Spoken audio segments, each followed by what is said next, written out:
Fala, moçada, hoje mais um dia, quer dizer, mais um dia, não posso dizer mais um dia, porque hoje é o dia. Hoje eu estou aqui simplesmente com um dos maiores jornalistas, cronistas esportivos do país. Mas vou deixar para apresentar ele daqui a pouquinho. Eu estou aqui, antes aqui ao meu lado esquerdo, meu amigo Fábio, que apresenta aí com maestria um programa diário na Rádio Clube. Eu vou deixar para você se apresentar e falar um pouco do teu trabalho também, para depois nós falar com o homem. Beleza, obrigado a todos os ouvintes e aos telespectadores. Já posso me apresentar? Ou... Já pode. Então tá bom, né? Eu sou o Fábio Mandrick, uma honra estar aqui junto com o Maurício, né? O Maurício que está tocando esse projeto aí de maneira sensacional. É um homem cheio de dons, né? E talvez o principal deles talvez um dos melhores percussionistas que eu conheço aí, né? E que já toquei junto, então realmente é uma honra estar aqui. Hoje um dos melhores do que você já tocou junto. Você tocou com 2, então entendi. Já toquei com muita gente já. E que alegria, né? Poder estar aqui hoje, pra gente ter esse bate-papo, essa conversa. É sempre bom, né? Falar de personalidades. E a gente tá com uma aqui hoje, né? Não vou quebrar aí o encanto. Deixa que o Maurício apresente ele pra gente. Não, na verdade, eu não preciso nem apresentar. Só vou falar. É o homem que canta a jogada certa.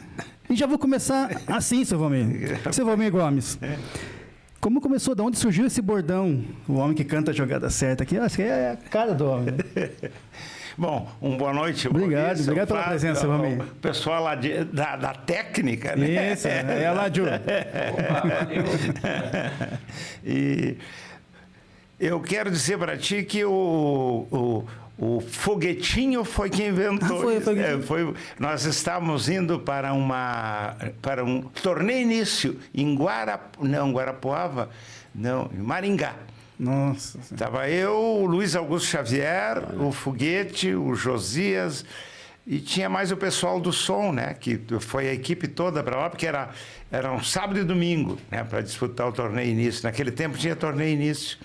E aí na conversa no carro, o Foguetinho disse: não, eu vou arrumar um slogan para ti, porque tu entende de futebol, aquela coisa toda, então tu vai ser o comentarista que canta a jogada certa. E aí pegou.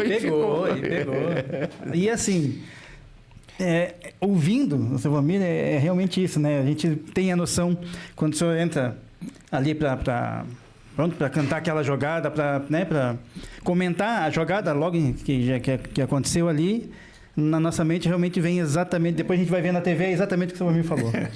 É uma coisa incrível. É muito bacana, né? Eu tenho dom, mas não é de se estranhar, porque já tem uma vivência histórica, né? O pai do seu Valmir foi atleta, jogou por grandes equipes do Rio Grande do Sul, e lá jogou por 10 anos no Zequinha, né? No São José. São José. E teve essa vivência já desde lá, né? Inclusive sendo o capitão do time. Não só sendo o atleta, como sendo o capitão do time. Isso aí... Capitão do time que jogava o Enio Andrade. Do time do Enio Andrade? Aí é pouca coisa. Então aí você vê, né, que desde criança ele já teve essa influência, né? De observar, né? De estar vendo. E quanto que você... a partir daí isso acrescentou para você, para ter a sua vivência esportiva daí, Valmir? Olha, tem um fato que hoje, se contar isto, mas eu vou contar que... isso que a gente As quer. pessoas dizem assim, não é verdade, não, sabe, isso não aconteceu. Uhum. O meu pai, quando ele jogava no Grêmio, quando ele saiu do Grêmio para ir para o São José, ele teve que ter algumas vantagens, né? Porque ele saía do Grêmio, que era um grande time, e ia para o São José, que era um time de bairro, um simpático, barbaridade, mas era de bairro. E então o que nós ganhamos? A família ganhou. O que levou o meu pai a sair de um time como o Grêmio para ir jogar num time de bairro como o São José?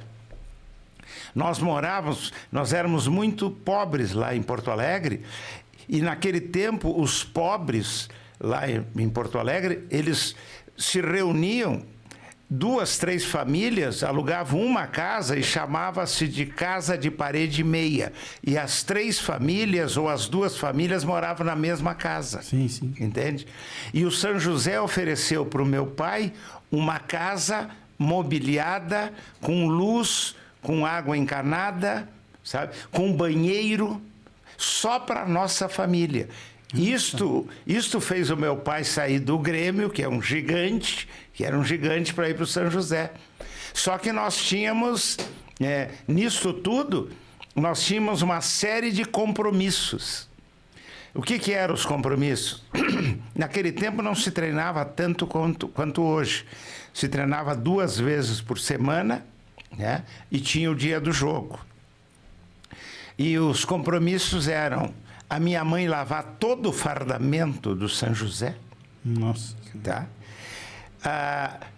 O meu pai ser o responsável pelo campo.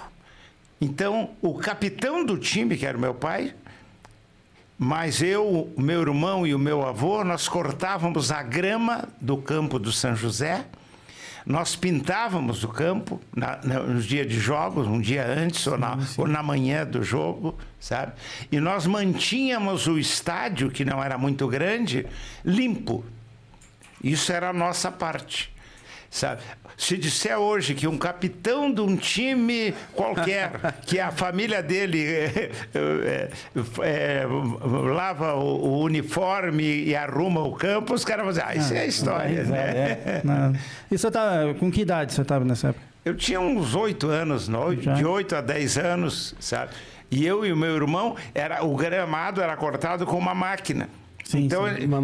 O meu avô amarrava na nossa cintura a máquina para nós puxar, para cortar a grama, sabe? Nossa. Não tinha máquina elétrica sim, como sim, hoje. era, e tal, Então, mas não me arrependo, é tudo uma lição de vida, né? Claro. E nós saímos de casa de parede e meia para morar numa casa só nossa, né?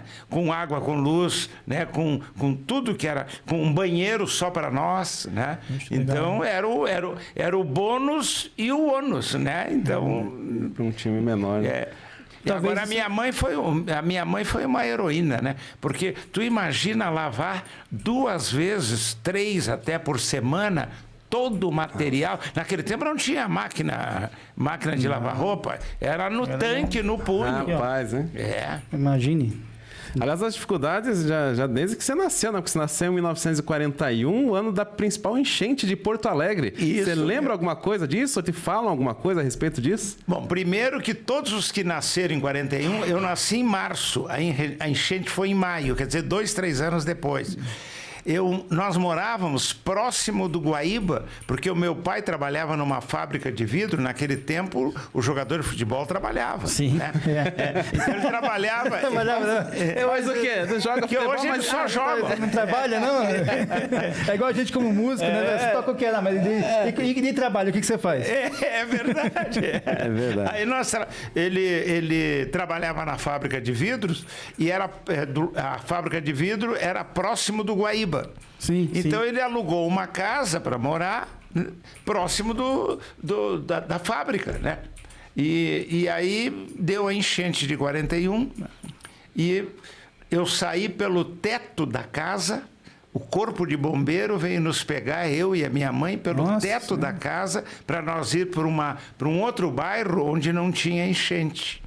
Isso em 41. E os que nasceram em 41 foram apelidados pelo povo de Porto Alegre como os abobados da enchente. Então eu sou um abobado da enchente. Muito novo. Com muito orgulho. Sim. Porque eu estou vivo, né? Claro. Essa experiência toda, né, que você viveu ali dentro do campo, já muito novo, 8, 9, 10 anos. Serviu também de inspiração para você se tornar um jogador? Logo depois? Olha, eu não passava assim na minha cabeça de ser jogador, né?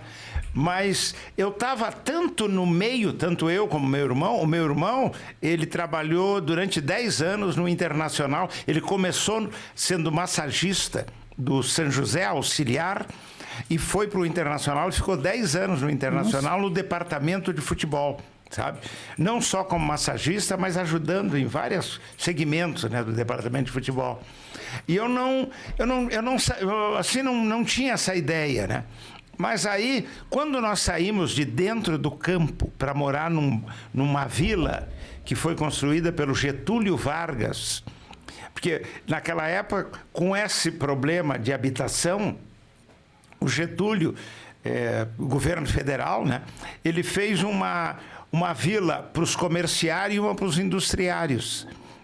E legal. Coube ao meu pai uma casa na Vila SESI, Serviço Social da Indústria. E nós fomos morar, e por casualidade, esta vila é nos fundos do Campo São José. Então nós saímos de dentro do campo e fomos morar numa casa na Vila SESI. E ali tinha um clube. E como o meu pai era muito famoso, o pessoal da Vila SESI pediu para mim jogar nos times de mirim, juvenil. Não era nem juvenil, era infantil. Naquele tempo não tinha júnior, era infantil e juvenil. Não, era infantil, não tinha sub-20, essa coisa. Ah, sim. Aí pediram para mim começar a jogar ali. E eu comecei a jogar, de brincadeira, assim, e comecei a me destacar. E aí é que veio a vontade de jogar futebol. Ao natural, assim, sem forçar nada. Sabe? E foi muito bem, né? Graças a Deus eu tive um certo sucesso, porque agora tem uma coisa assim, que eu tenho muito cuidado com isto, quando eu vejo filho de craque jogando bola. Porque a gente carrega uma carga pesada. É mesmo que vocês são músicos. Se o pai foi músico, há uma comparação, sim, sabe? Exato. E o meu pai foi um craque. Eu não fui craque como ele foi, né? Tanto é que o primeiro jogo profissional que eu fui fazer, que eu fiz, os repórteres, naquele tempo era diferente hoje, o repórter entrava no vestiário, aquela coisa, né?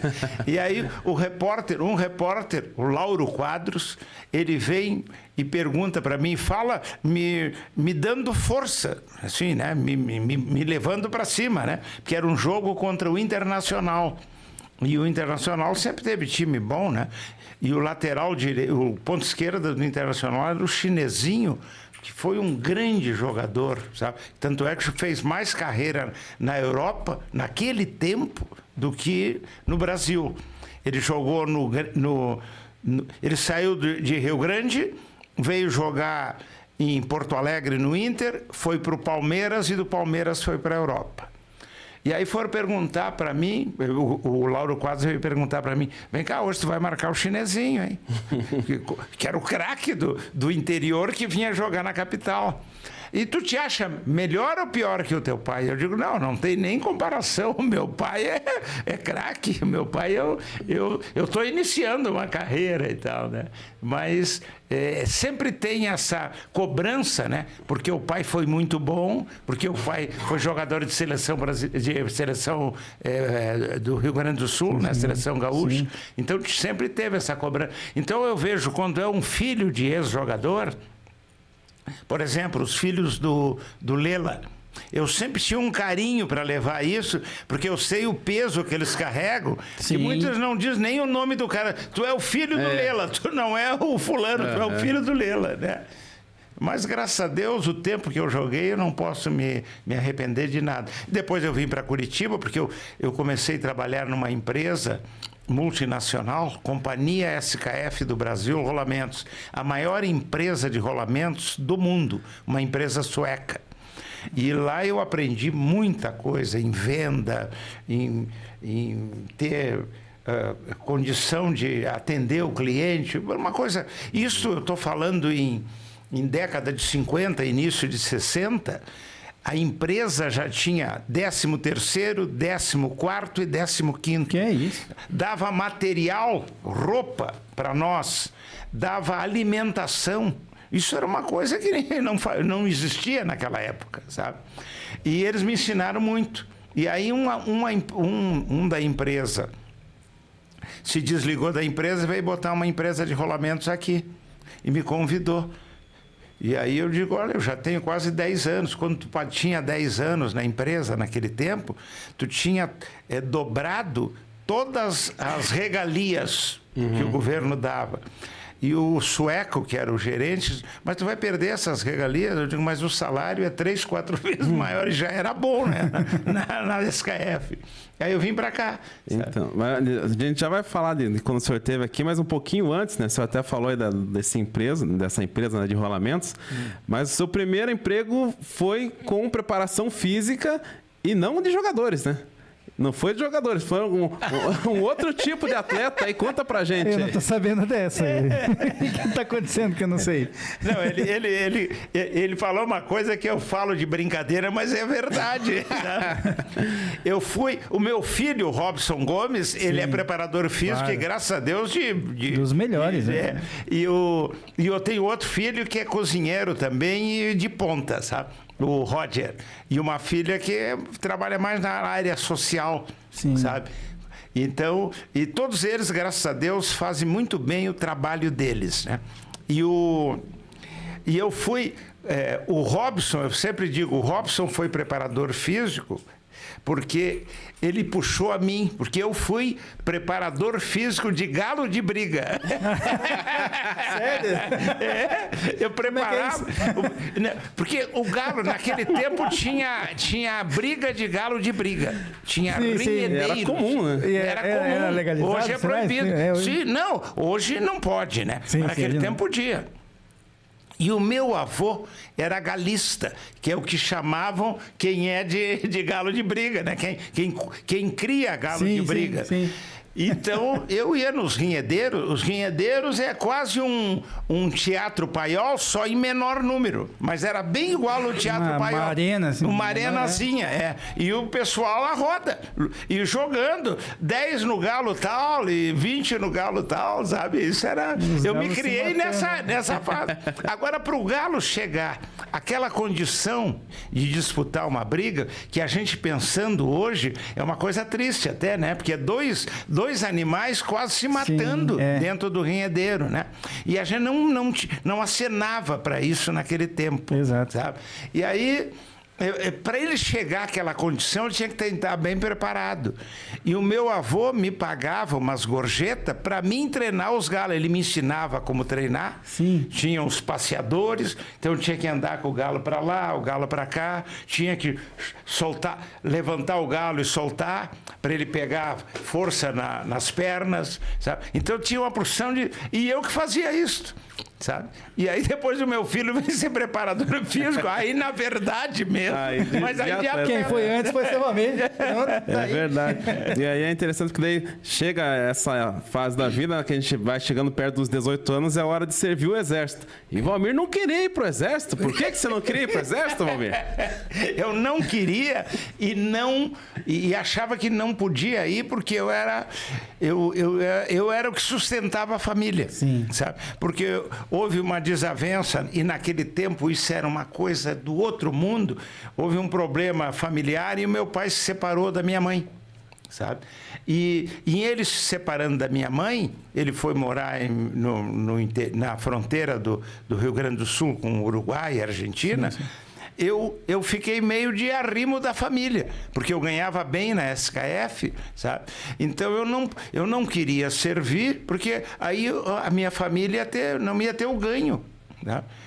E aí fui servir, não me arrependo, porque eu tive algumas lições muito boas, né, do quartel, foi no 18 RI, aqui tem 19 RI, né, aqui em Curitiba, né, ou 20 RI. Eu servi no 18 RI. Fiz grandes amizades lá. Por exemplo, o Ari Ercílio, que depois jogou no Grêmio, ele jogou num time carioca. Ele morreu no Rio de Janeiro. Eu não sei se ele estava jogando no Fluminense, um time assim. E ele foi fazer uma pescaria na beira do mar, escorregou na pedra e morreu afogado. Nossa Senhora. E ele foi um grande zagueiro, sabe, no Rio Grande do Sul. E eu tive grandes amigos, fiz grandes amigos por causa do quartel. E a gente aprende no quartel, sabe, a disciplina, né? Aprende muita coisa assim que tu, fora do quartel, se bem que hoje, naquele tempo, havia um rigor maior de disciplina no lar. Hoje parece que isso relaxou um pouco, sabe? Sim. Então, isso tudo, o quartel, essa disciplina que nós tínhamos em casa, que já era forte, né? Eu tive ainda uma experiência melhor ainda no quartel. Nossa, serviu para completar. E já em Curitiba, o senhor, lógico, entrou sempre ligado ao esporte, e futebol ali, né, muito intimamente. Como é que foi parar no jornalismo esportivo? Como é que o senhor saiu do campo para os bastidores, para as cabines? Bom, quando eu cheguei aqui, eu só jogava em clubes que podia jogar no fim de semana. Sabe? Eu tinha um zagueiro que veio de lá, jogou comigo lá no Rio Grande do Sul, o Antoninho, um dia me convidou para treinar no Curitiba. E eu fui lá treinar. E eu me lembro, era Miltinho, Guimarães. Esse Guimarães me tratou muito bem, ele era, acho que, o capitão do time, era um volante bom, barbaridade. E o Miltinho era o craque do time. Então, eu fiquei ali, fiz um treino, treinei um tempo. E aí fui embora para a empresa. Aí passou 2, 3 dias, vai um diretor lá do Curitiba. Tu não voltou mais lá para treinar? Eu digo, não, porque eu tenho que trabalhar, que é raro o meu trabalho. Não, mas vai lá. Aí eu fui lá treinar de novo. Fui lá, arrumei um tempo ali na empresa e fui treinar lá. Aí quando terminou o treino, esse diretor, que agora eu não recordo o nome dele, era um baixinho assim, sabe? Ele disse, vem cá, tu não quer assinar uma ficha conosco e tal? Tu não vai ser titular agora, porque o Curitiba tinha um timão, mas tu tem jeito e tal, né? O nosso lateral vai se aposentar daqui um pouco, e daqui um pouco tu volta, tu vai jogar. Eu digo, tá, e qual é o salário e tal? Aí ele me deu o valor do salário, eu ganhava 5 vezes mais do que ele disse, não, mas nós te arrumamos um emprego. Eu digo, mas como é? Eles ganham só isto?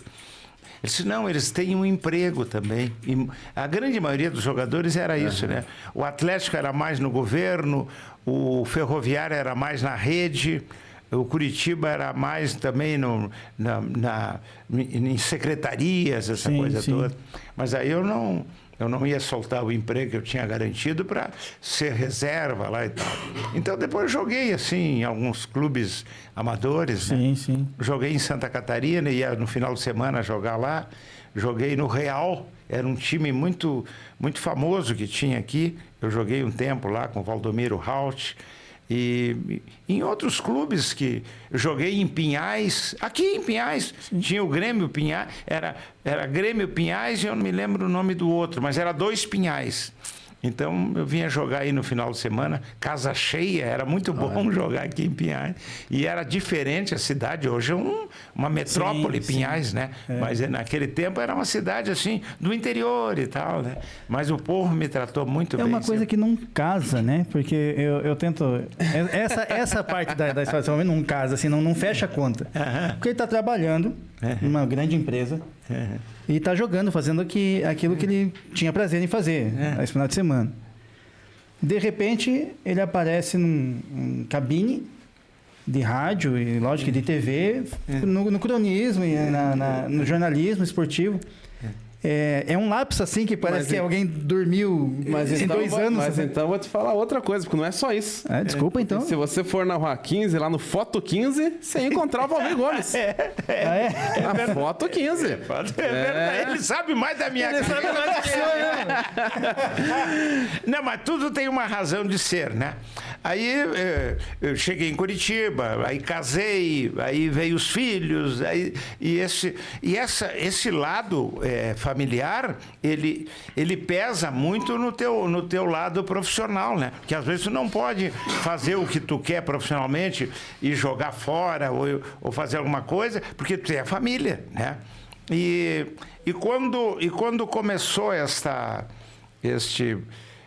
este lado de eu me profissionalizar tanto na empresa, a empresa chamava-se Rolpasa Rolamentos Paraná S.A. e eu tenho muitos amigos desse tempo, o Salim Cury, o Geraldo Heffner, alguns já faleceram, o Dilson Xavier, sabe? Alguns assim, o Nelson, que a gente chamava de Nelson Cavalão, que ele era forte, já falecido, né? O seu Guido Mombelli, já falecido, mas tem muitos que eu conheço até os filhos deles, né? Então, quando eu estou nessa empresa e depois de um certo tempo eu saí dessa empresa e botei uma empresa minha de venda de rolamentos, né? Surgiu a história do foto, sabe? Que eu fui fazer uma carteira de identidade. Eu fui acompanhar a esposa do zagueiro Vilmar, do Ferroviário, sim, porque ele era lá de Porto Alegre, eu era muito amigo dele. E a esposa dele precisou fazer uma carteira de identidade. E eu fui lá na Comendador Araújo para ela fazer a carteira. Acompanhei ela, porque ele estava no treino e tal, eu levei ela lá. E eu vi aquele mundo de gente tirando fotografia e só tinha foto. Eu digo, pô, mas aqui era bom de botar uma foto. Aí era o lado comercial. Sim. E acabei botando foto e acabei virando fotógrafo durante 10 anos, mais ou menos. Como é que você sabia disso? Tem que dar uma estudada, né? Uma estudada. E aí eu tive o Foto 15 na Rua 15, Foto Comendador, porque era Comendador Araújo, e tive o Foto Barão, que era na Barão do Rio Branco, do lado de um poço do Instituto de Identificação. Olha a sacada, né? Aí, aliás, quando precisava fazer a carteira de motorista, né? Você precisava de 3 fotos, não é isso? Isso mesmo. Hoje em dia bate uma só. Era de frente, 3x4.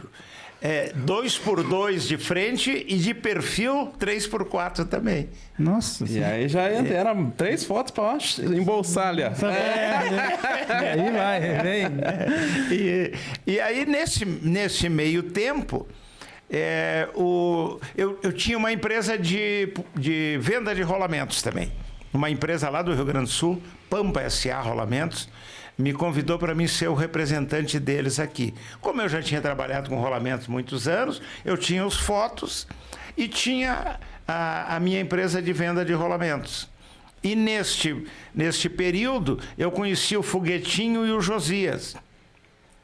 E aí, conversando falando com eles como Josias e Josias Lacour. Josias Lacour.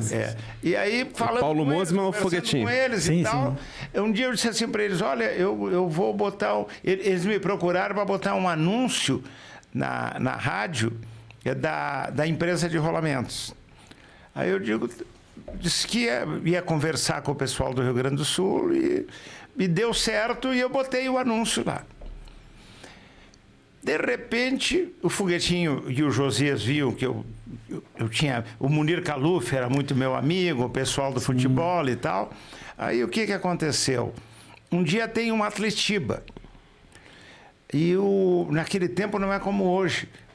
Um jogo grande como esse, as rádios abriam a meio-dia. E iam até o final do jogo. Então eu ficava a tarde inteira falando. E o Carneiro Neto, que era o que comandava o esporte da Rádio Cidade, não era nem Cidade ainda, era Globo, era a Rádio Globo, depois que ele veio para a Cidade. Quis fazer uma coisa diferente antes do Atletiba. Convidou um jogador, um ex-jogador do Curitiba, o Fedato, e convidou um ex-jogador do Atlético, era um meia famosíssimo, eu acho que ele existe até hoje, que jogou no Furacão, sabe? Cirino, o Jackson. Olha, já. Aí, para convidar, e queria um cara que entendesse de futebol, mas que não fosse das rádios.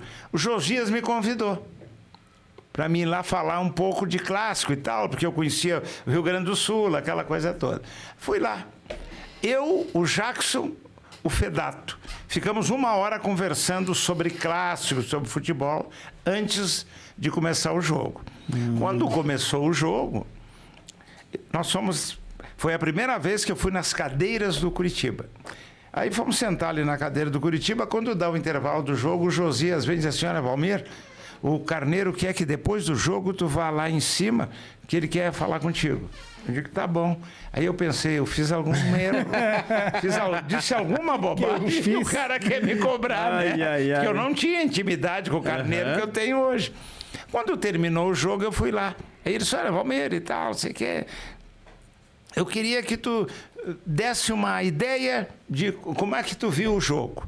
E de um lado estava o Mafuz e do outro o Vinícius Coelho, que eram os comentaristas do jogo. Olha. Aí eu disse, olha, na minha opinião foi isso e tal, mas tu tem aí dois mestres, né, que vão falar. Ele, então tá, muito obrigado e tal. Eu fui de, puta, graças a Deus que eu não fiz. Aí quando eu tô no meu escritório, na terça ou quarta-feira, o Josias vai lá e diz que o Carneiro queria falar comigo. E que eu podia ir lá na rádio. Eu digo, tá, eu vou, mas não fui, porque eu digo, o que será, né, que ele quer? Uma hora eu vou lá. Aí vem o Carneiro lá. Mas eu pedi para ti ir lá, eu digo, pô, desculpa e tal, mas eu quero que tu vá lá, que eu quero conversar contigo. Aí eu fui lá. Ele pediu para mim começar indo para me ambientar com o pessoal, porque ele sentiu que eu entendia de futebol. Então, para pegar embocadura, para essa coisa toda, eu, de vez em quando, fazia um posto, porque naquele tempo tinha os três, mais eu acho que era Água Verde, né? Eu não sei se era Pinheiros. Era Pinheiros, né? Pinheiros, era. E o senhor foi supervisor da Pinheiros. Fui, depois eu fui. E aí eu fui fazendo, participando um pouco de um programa, um pouco do outro e tal. E daqui um pouco teve um jogo no Couto Pereira. Esse jogo foi fundamental para mim. Eu fui convidado pelo Carneiro para fazer esse jogo com ele. Só que o Carneiro é um nome. E eu estava iniciando. Né? Aí... ele disse assim, Valmir, é o seguinte, terminou o programa da segunda-feira, que eu dava um pitaquinho lá, né? Como é que foi o Pinheiros e tal? Eu falava uma coisa lá. Aí terminou o jogo, o Carneiro disse assim para mim, eu não posso botar, olha os comentaristas, só cobra. O Edson Luiz, ele disse, eu não posso botar o Edson Luiz para fazer o jogo comigo, era um jogo do Atlético com o Guarani, num desses campeonatos aí. Eu não posso botar o Edson Luiz porque ele é paranista. Não posso botar o Vinícius e o Nestor Batista porque são coxa. E o Mafuz não pode ir, então tu vai fazer o jogo comigo. Digo, puxa, que responsabilidade. Olha. Fui lá e fiz o jogo. Foi o jogo em que surgiu, que eu dei o apelido para o Pedrinho de Pedrinho Maradona. Porque porque ele fez um gol, ele pegou a bola no meio do campo, naquele tempo o Maradona estava explodindo, e driblou todo mundo e fez o gol, aqui. Aí, como é que era o normal? Primeiro ia no repórter, né?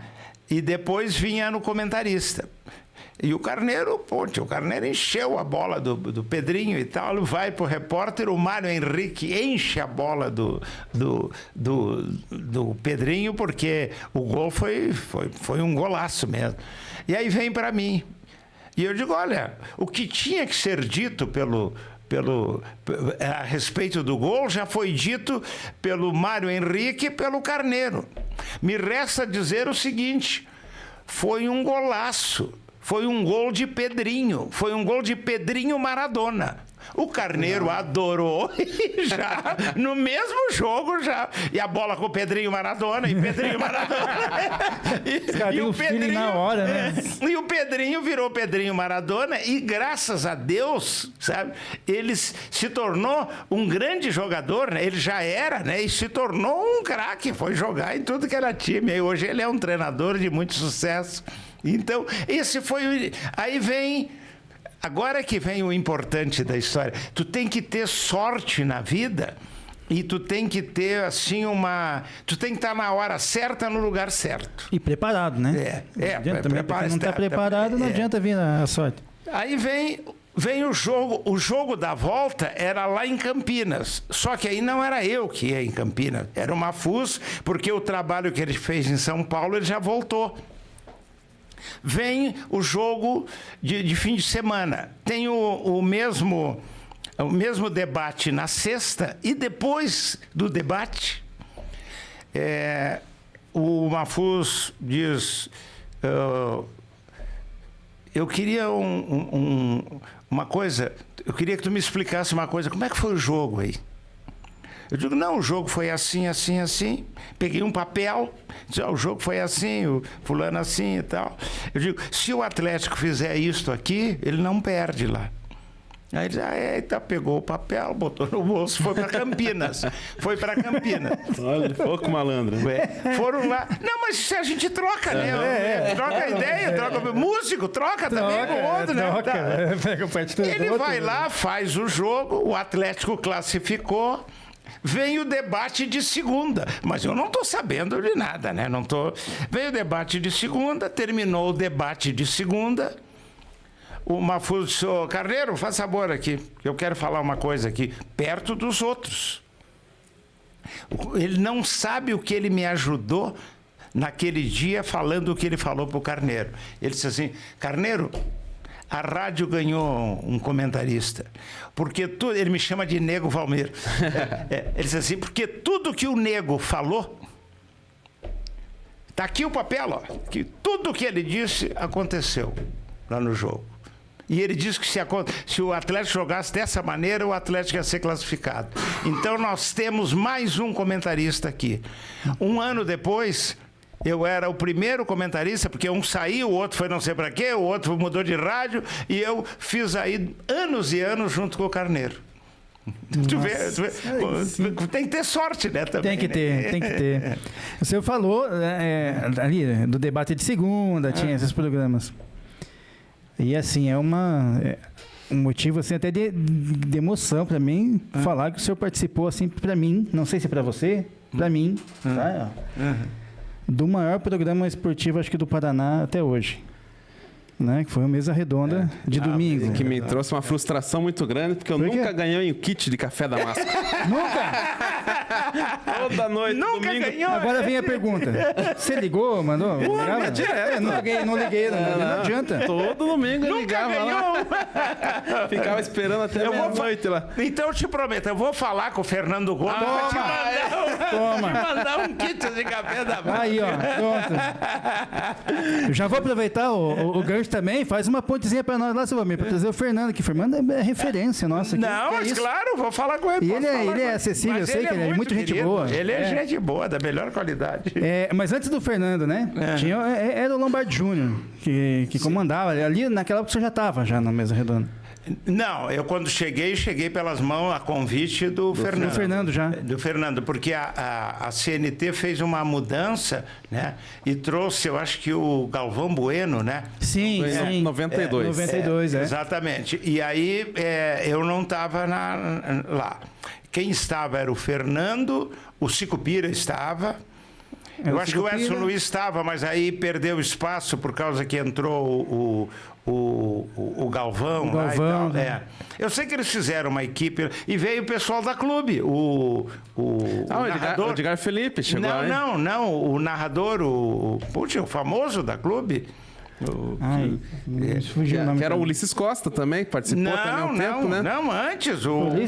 Participou. Era o. Puxa, como é que eu vou me esquecer do nome do. Um grande narrador da clube? Era o Lombardi. Lombardi. O Lombardi Júnior. Era o Lombardi. Isso, o Lombardi foi o que iniciou, né? Sim. Aí o Lombardi foi lá para CNT. Aí deve ter acontecido alguma coisa que o como é o nome dele? O Galvão recebeu um convite para voltar de novo para a Globo. Para a Globo, Aí ficou o Fernando, e ele até pode contar melhor essa história quando ele vier aqui. Ai, maior prazer, pelo amor de Deus, olha aqui, ó. Tem um negócio aqui, ó. Ele, sabe? E aí, o Fernando, um dia eu tô num jogo lá na Vila Olímpica. Aí o cara disse, olha, o Valmir pela linha de serviço. Valmir, o Fernando quer falar contigo. Eu digo, tá, então disse para ele ligar, porque naquele tempo não tinha celular. Sim. Disse para ele ligar para mim, na minha casa, que eu dei o telefone. Aí quando eu chego em casa, ele me ligou, disse, olha, eu queria que tu participasse do Mesa Redonda e tal. E aí fui aquele dia e nunca mais deixei de ir, fiquei 20 e poucos anos do lado dele. E aquele time era sensacional, né? Era demais. O Cicupira, o Val. O Hidalgo participou alguma vez? Participou várias vezes. O Hidalgo, o Mário Henrique participou, né? Houve uma época que o outro narrador famoso lá o Edgar Felipe, ele participou um tempo também. Mas o Ulisses foi pouco, Costa o Edgar também. foi pouco. Depois o Ulisses foi para São Paulo. Eu não lembro do Cordeiro. Ayrton Cordeiro. Sim. Sabe, o Ayrton Cordeiro participou lá. Não lembro do Ulisses aqui. Sabe que lá foi uma lição, né? Uma lição para mim, profissionalmente. A maior lição que eu recebi profissionalmente, eu recebi 2 lições que me valeram até hoje, para o resto da vida. Eu vou contar os 2 fatos. Sim, o primeiro é quando eu fiz o primeiro jogo em Curitiba, foi um jogo do Curitiba com um time, eu acho que do interior. O Luiz Augusto Xavier narrou, eu comentei, o Foguetinho foi repórter, foi um dos repórteres, não me lembro quem era o outro. E a minha mãe estava me visitando aqui. E a minha mãe foi uma médium espírita extraordinária, fora de série. O que ela fez pela humanidade no tempo que ela viveu, ela morreu com 97 anos, eu tenho certeza que hoje, pelo espírito iluminado que ela foi, ela está num bom lugar, sabe? E ela ajudou muita gente. Dito isto, vamos para o jogo. Eu estou lá no jogo e disse... Não, eu ia para o jogo e disse... para ela, mãe, no intervalo do jogo, pedi para minha esposa que botasse na rádio que nós ia falar dela no intervalo do jogo. Bom, no intervalo do jogo eu falei, o Luiz Augusto Xavier encheu a bola dela, falou algumas coisas lá e tal, e ela escutou mais um pedaço. Porque ela gostava de futebol, porque ela lavou roupa dos jogadores e tal, né? Aí teve um marido que foi jogador e tudo. E aí ela ouviu e tal. Aí eu chego em casa, a senhora ouviu? Pô, te ouvi, muito obrigado e tal. Mas eu vou te dizer uma coisa. Primeira lição. Não use esse dom que Deus te deu para diminuir as pessoas. Ela está dizendo isso como eu estou falando para vocês agora. Tá? Não vá lá no microfone dizer que o cara é perna de pau, que ele não joga nada, que ele é um vagabundo, como eu vejo muita gente falar. Respeite a profissão dele e de todos que estão no futebol. O teu pai foi um profissional do futebol. E eu não gostaria de ter ouvido que alguém falasse alguma coisa mal do teu pai, mesmo que ele estivesse jogando mal. Sim. Tu pode dizer alguma coisa, mas não ofende. Eu digo, ouvi aquilo. Nunca eu falei no microfone durante esses anos todos que eu estou que o fulano é um perna de pau, que não devia jogar. Eu posso dizer que ele está num mau momento, eu posso dizer que ele não está numa tarde inspirada, eu posso dizer até que pela técnica dele e pelo momento do clube, ele vai ter que trabalhar mais, vai ter que treinar mais. Mas não, sabe? Isso foi um conselho que ela me deu, que me vale não só para o futebol, mas me vale para a vida, sabe? A outra foi o Carneiro. O Carneiro, aí eu, com aquele ocorrido com o Mafuz, que me deu elogio na frente de todos, eu meio cresci, né? Na parada. Aí tem um debate. E o Carneiro não participava dos debates, ele só ficava ouvindo para depois ele comentar com a gente alguma coisa e tal.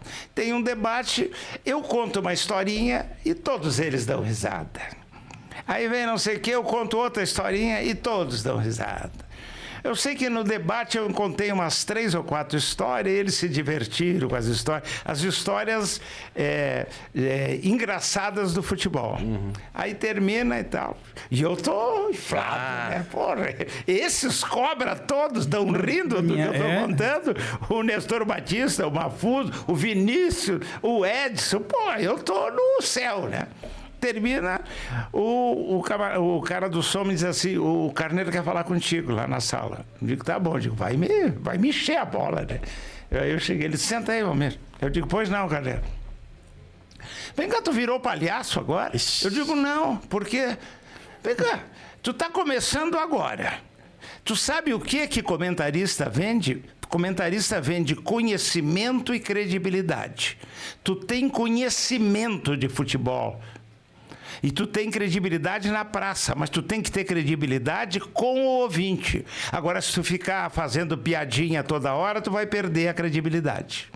Me valeu pro resto da vida. Eu agradeci isso, agradeço até hoje isso. Então, olha, 2 conselhos, que não vale só para mim, mas vale para muita gente que vai ver esse podcast, né? Se Deus quiser. Né? E é muito legal isso que o Valmir até fala pra gente, né? Até da questão da sua mãe, né? Porque era uma pessoa muito boa, de alma boa, que fazia coisas boas e atraía coisas boas. Tanto é que, até quando vocês estavam num momento de grande dificuldade, ela teve um atendimento lá e um rapaz falou: ó, você tem algum filho aí? E daí conta aí, a partir daí, pra questão do emprego, como é que foi? Ele sabe mais. Pois é. Eu não quero mais. Se o Tusca tá aqui, aí eu não preciso falar, porque os 2 sabem a minha história. Eu não quero mais. Da onde que... E não é nada. Não tá no celular, não tem nada aqui. É sério, não é Google, não é nada. Não sei da onde que ele tira isso, Jesus amado.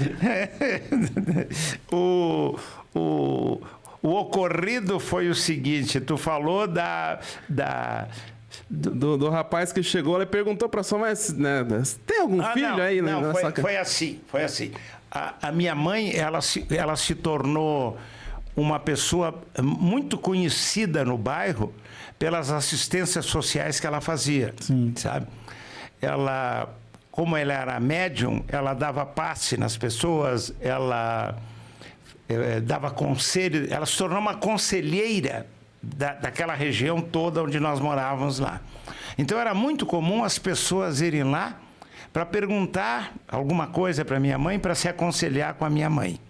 E pela divindade que ela tinha uma ligação direta com a divindade, né? Sim. Então, muita coisa não vinha da cabeça dela, mas vinha dos espíritos de luz, né? Como os grandes pastores, os grandes padres, né? Então, isso acontecia com ela e acontece até hoje. O Chico Xavier, por exemplo, né? O que ele deixou de história, né? Foi uma coisa incrível, né? Tem que no tempo da Revolução, Dom Helder Câmara, esse cara, como eu gostaria de ter falado com ele. Ele foi um padre católico que passou as dificuldades que muita gente passou, né, no tempo da Revolução, e o que ele fez de bem para o povo brasileiro. Esse Dom Helder Câmara é uma coisa de louco, sabe? Eu tenho certeza que ele está num lugar bom, sabe? Sim. Então, e não quer... O Desmond Tutu é um bispo africano que ajudou muito o Mandela quando o Mandela saiu da prisão depois de anos e anos na África do Sul e foi ser presidente da República, tá? Porque ele era... são tribos contras, né? E ele chegou a ser preso, né? E ficou anos preso. E esse Desmond Tutu foi um bispo que ajudou o Mandela a ser solto. Por tudo de bom que ele representava, o Desmond Tutu, e que ele sentia que o Mandela representava, porque eles se davam bem. E ele depois foi presidente da África do Sul, sabe? E fez um trabalho de unificação, porque na África tem muitas tribos. Então, nos próprios países tem essas brigas. Tá vendo o que está acontecendo lá em Israel? Sim. Isso é coisa de milhares de anos atrás e os caras estão brigando até hoje. Então, se tivesse o dom de alguém fazer paz entre esse pessoal, sabe? Que cada um siga o seu caminho, mas não precisem brigar, né? E isso é uma coisa que tem espíritos iluminados, pessoas que têm o espírito iluminado, que conseguem isso. E esse Desmond Tutu, que era um bispo anglicano, ele conseguiu isso, como o João 23, o Papa lá da Polônia, sabe? Esse Papa, ele conseguiu coisas políticas, sabe? Extraordinárias. João Paulo II, sabe? Extraordinárias. Inclusive a liberdade do país dele, da Polônia, sim. Que era um jugo da Rússia, né? O Karol Wojtyła, que aliás era um excelente goleiro, né? Jogava futebol, o Papa. Ah, é? Foi goleiro, né? É. Tusca 2. Era o Karol Wojtyła. Vou botar os dois aí conversando, um podcast de 8 horas aí pra eles. Mas tô contando tudo isso para chegar na minha mãe, né? Aí a minha mãe vai dar atende uma pessoa, a Dona Eni. Como é que eu sei o nome da pessoa até hoje? Porque depois eu fui trabalhar com ela. Aí a Dona Eni ficou encantada com os conselhos da minha mãe, e quando ela está saindo, depois de 1 hora, que elas estavam conversando, tá? Ela está saindo, ela disse assim, quantos filhos a senhora tem? A Dona Eni. A dona, naquele tempo não era a Dona Eni, né, porque ela era muito jovem. Né? Quantos filhos a senhora tem? Aí ela disse, eu tenho 3, tenho 2 meninos e uma menina. E tem algum que trabalha? Tem, o meu filho trabalha numa fábrica de borracha e tal, que era eu. Sim. Aí eu disse assim para ela, aí a minha mãe disse, por que? Não, porque eu tenho um emprego, que é um salário muito bom, e que quem sabe se ele achar interessante, eu posso colocar ele na empresa SKF, que é a empresa dos rolamentos. Que eu fui para lá trabalhar com o sueco. Aí o que eu fiz? O que a minha mãe disse? Não, então eu vou falar com ele e ele vai lá fazer uma entrevista com a senhora, se ele acertar. Aí a minha mãe falou comigo, eu fui na SKF, fiz a entrevista, fui aprovado, eu trabalhava numa sapataria. E eu fazia a limpeza de toda a sapataria, uma loja, sim. Sabe? Aí eu falei para o proprietário, ele era o sócio proprietário, seu Joaquim. Seu Joaquim, eu vou pedir para o senhor que o senhor arrume um outro funcionário, porque eu vou ir para trabalhar assim, assim, assim. Não, mas por que tu vai? Porque eu vou ganhar mais. E eu tinha pedido um aumento para ele um tempo antes, e ele tinha dito, aumento é em maio, quando vem o aumento para todos, que era o salário mínimo, que aumenta, naquele tempo só aumentava em maio, né? Aí eu digo, já que o senhor disse que o salário mínimo, o meu aumento só vai vir com o salário mínimo, e eu ganhava, naquele tempo era outra coisa, tinha salário mínimo de menor e de maior. O salário mínimo de menor era 900, não sei, vamos botar reais, que fosse o dinheiro de ouro. E o de maior era o dobro, era 1.800. Aí eu disse para ele, aí o senhor disse que ia me dar só o aumento, e eles lá vão me pagar o salário mínimo de maior. Ele não acreditou. Ele disse, não, eu te libero. Agora, tu vai ter que me mostrar o pagamento. Se tu me mostrar o pagamento no fim do mês e for salário mínimo de maior, aquela camisa que tu disse que só vai comprar no final do ano, porque eu não tinha condição de comprar, era uma camisa bonita lá que eu gostava, eu te dou a camisa de presente. Agora, se tu vir daqui a um mês com o envelope e for de menor, tu vai voltar a trabalhar comigo. Tu aceita isso? Eu digo, aceito. Porque ele pensou que eu estava blefando. Eu fui para a SKF, louco para que terminasse o mês. Terminou o mês, eu fui lá, cheguei na porta, ele tinha um escritório no fundo da loja. Eu vim aqui falar com o senhor, lhe mostrar o envelope. Ah, pode entrar aqui. Aí eu mostrei o envelope para ele. Ele disse, então tu pode pegar a camisa passe bem, seja muito feliz. Foi macho. Agora tem uma pergunta. Claro. Você quer falar alguma coisa sobre o seu Joaquim também? Não, Ah, bom, achei que ia falar. Não, seu Joaquim gostava de sorvete de caramelo. Tomava café com... O podcast é assim mesmo, a gente vai e volta, eu quero voltar agora na mesa redonda. Então vamos lá, voltamos. Aquela...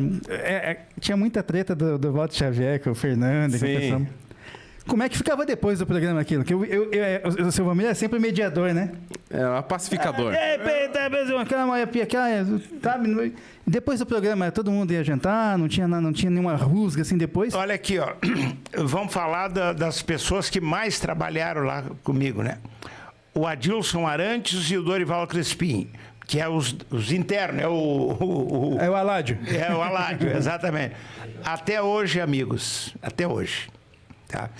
E o Adilson Arantes hoje é um cara que, como radialista, ele tem um público extraordinário, né? E o Crispim, como repórter, como apresentador, na Transamérica, todo mundo conhece ele pela qualidade dele, né? Então, os dois, até hoje, amigos. Fernando, até hoje, amigo. Sicupira, até a hora da morte dele, amigo. Tá? Walter Xavier, amigo de mandar mensagem aqui e tal. Não, o que acontecia no programa, o grande mote do programa é que o Fernando fazia... O Fernando, eu vou dizer isso para vocês, pelo tempo que eu trabalhei lá e pelo que eu aprendi. O Fernando é um grande homem de televisão do Brasil. Sim. Porque ele sabia comandar o programa. Aqueles atritos entre eu, o Sicupira, eu, o Walter, eu, o Mário Henrique, eu, o Ayrton Cordeiro e tal, não sei o quê, aquilo é para dar ao programa luz. Não era para criar confusão, não era para criar briga, não. Sabe? Ele inticava, como dizem os antigos, de propósito. Porque ele é um homem de televisão. Sabe? Bom, o Fernando, ele narra corrida de automóvel, jogo de vôlei, jogo de basquete, jogo de futebol de salão, e tudo com competência. Sabe? Ele é um grande cara de televisão. Eu vi o próprio Galvão falando dele já sobre isso. É um cara completo aqui. É verdade, é verdade. E é um cara que... Bom, o sucesso dele na Transamérica comprova isso, né? Sim, porque ele é um comentarista de ponta do Brasil. Ele é. E outra coisa, a gente tinha muita amizade fora do ar.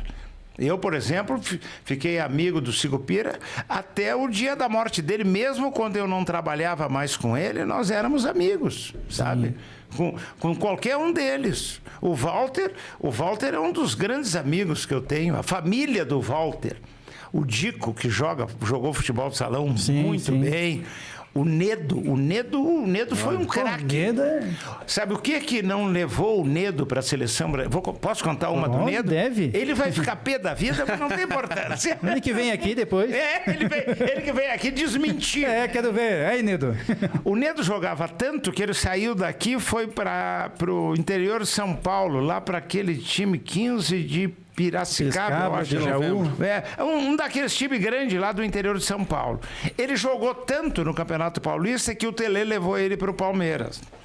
Aí um dia o Tele chamou ele e disse: olha aqui, Nedo, eu quero te levar para a seleção, mas tem um inimigo entre eu, você e a seleção à noite.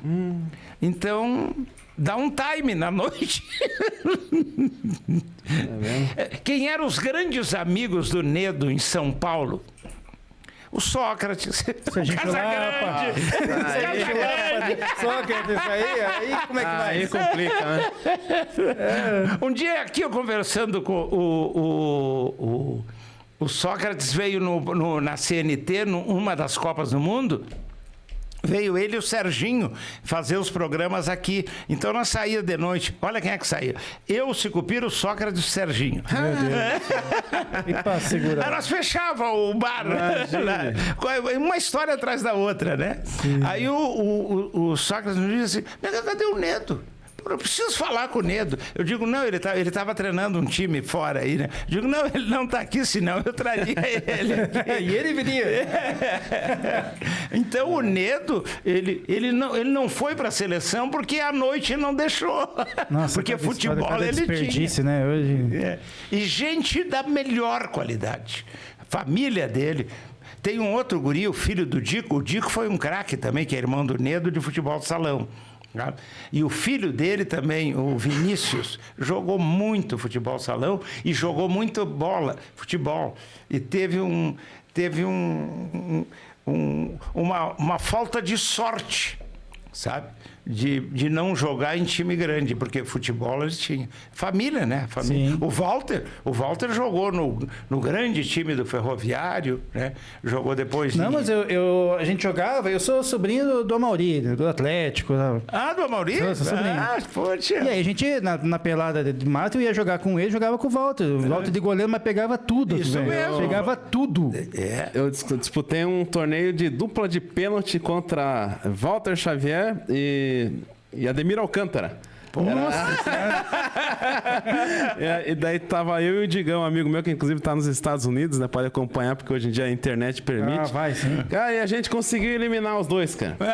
Na disputa de pênaltis. Organizado pelo Caio Júnior. Caio Júnior organizou, na época que ele tava na banda B lá, organizou um torneio de pênalti. Ele, o Marcelo Ortiz, a rapaziada toda lá. E chegamos até o vice-campeonato lá do torneio. Perdendo pra quem? A gente perdeu para um filho do William Barbosa. Do William Barbosa? O filho do William Barbosa montou uma dupla, não lembro contra quem, eles ganharam da gente. Que é isso? O William Barbosa é um grande radialista, né? Ele teve um período que ele dominava. Sim. Ele foi um... Eu acho que ele trabalha ainda, eu acho que está na... Tá na rádio ali, rapaz, ele tá trabalhando na Independência. Na Independência, acho que é, porque a Independência agora ela foi repaginada, né? Se não me engano, é no Pilarzinho. Tem a rádio ali também do governo, que é a educativa, a M, parece aí que já também. Não sei se ele tá lá. Parece que alguém me disse que ele estava por lá também. Se eu não me engano, é a Independência. Mas é grande radialista. Como é que foi essa passagem pela Transamérica, seu Walter? Muito boa. Eu inaugurei o esporte na Transamérica. Foi a primeira. Foi primeira equipe. Foi a primeira equipe. Em 2001, né? Era o Alexandre Reich, que eu levei. O Fernando Gomes fui eu que levei. Ah, foi o... Nossa, achei que era o caminho ao contrário. Para Transamérica fui eu que levei. Legal. Tinha um narrador cigano lá, como é que ele está em Londrina, sabe quem é? Sim, é o que até perdeu o filho recentemente, né? Exato, que era coleiro. Moura Júnior. Moura Júnior. Moura Júnior? Essa equipe aí era como é que um que está na TV Iguaçu. Ele estava lá ele faz o... Mauro Miller. Mauro Miller. O Mauro Miller, ele estava na rádio. Mas ele era da parte musical da rádio. Uhum. E ele achava que não devia misturar a parte musical com o esporte. E depois que ele viu o sucesso da equipe, ele nos ajudou uma barbaridade. Tanto é que até hoje ele faz esporte, né? E o Mauro Miller é uma pessoa extraordinária. O próprio diretor da Transamérica de hoje era o mesmo diretor que estava no meu tempo, né? Nossa. Agora eu me esqueci o nome dele, mas é o Rogério Afonso? É o Rogério. O Rogério Afonso. E é uma pessoa do bem, uma pessoa boa. Puxa, eles têm... O sucesso da Transamérica passa pelo comando do Rogério, da maneira dele comandar. Legal. O guri lá, o louco lá, o que era o boy? O ET, né? Antes do ET tinha... Não. Tinha o boy, era o tio... Meu Deus. Eles tinham um projeto de fazer alguém humorístico. Uhum. E aí foi o... Meu Deus do céu, eu lembro dele toda hora. Eu assisto. Diogo Portugal. Diego Portugal. O Diogo Portugal foi o boy. Teve uma passagem por lá. Teve no Mesa Redonda também. Teve também? Teve, ficamos muito amigos do Diogo e depois ele ganhou o Brasil, né? Aí ele não tinha mais tempo para nada. Ele faz shows no Brasil inteiro. Faz. E agora ele está vindo, parece que uma vez por semana, fazer um show numa Ele abriu uma casa que ele é de comédia aqui em Curitiba. Ele abriu, é dele? Abriu, é dele. E ele Legal. é muito bom. Ele é fora de série, né? Eu acho bacana essa Boy transição. era O Boy era muito legal. Agora, o primeiro era ele, depois era o tio Mário, não sei o quê. Era um outro que fazia essa brincadeira, que foi trabalhar em Joinville, aí saiu daqui. Aí entrou o Douglas. E o Douglas é o seguinte, eu vou contar aqui uma coisa do Douglas para quem vai nos assistir. O seguinte... O Douglas, se ele estiver aqui agora, sentado aqui do meu lado, ele é o cara que menos fala, ele é quieto, ele é introvertido, é igual o Edgar Felipe, o Douglas. No ar, quando abre o microfone, ele é aquele cara que faz aquilo tudo lá. Mas quando ele numa roda, ele é o cara que menos fala, é o cara que menos aparece. Então, eu ia convidar o Douglas, já não vou mais.